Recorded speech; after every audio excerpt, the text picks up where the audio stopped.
Bonjour, je suis Marie-Stella Cognan, agroécologiste. Je fais partie du projet TAMSI de l'IECD. Je suis créatrice du Fier La Ferme Bio.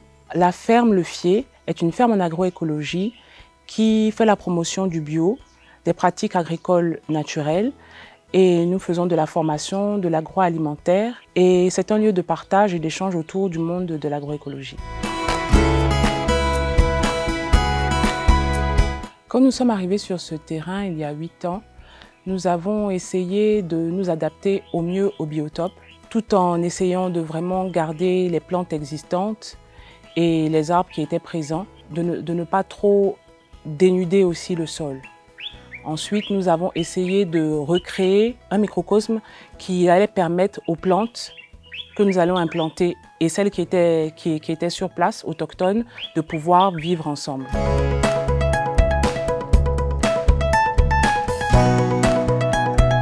Les plantes de service sont très importantes dans notre système de production. Elles nous procurent des services écosystémiques comme capter l'azote dans le sol, les nitrates, donc enrichir notre sol, de combattre les bioagresseurs et d'attirer aussi des insectes bénéfiques. Donc, elles ont des effets très favorables sur notre biotope.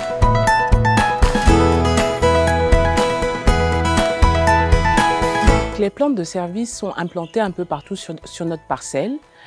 Je vais vous en présenter quelques-unes.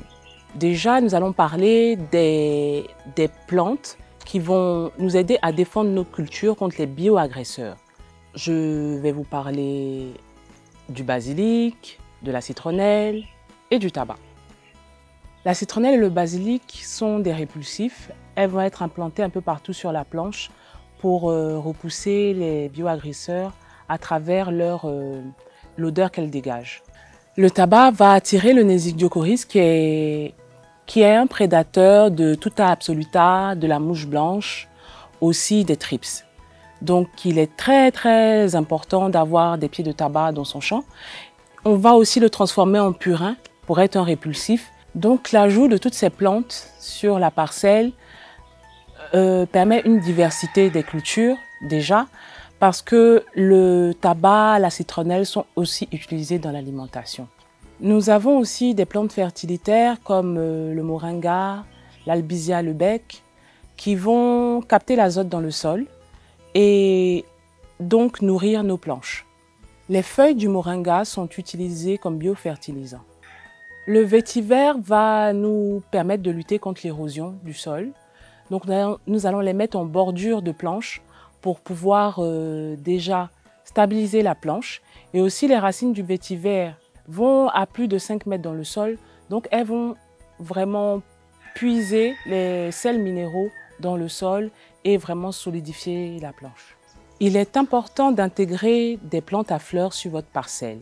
Elles vont attirer les pollinisateurs qui à leur tour vont polliniser vos cultures. Cela va permettre d'avoir un bon rendement et de pouvoir avoir une meilleure production. Les plantes à fleurs attirent aussi les abeilles, qui sont très importantes et qui vous donneront aussi du miel.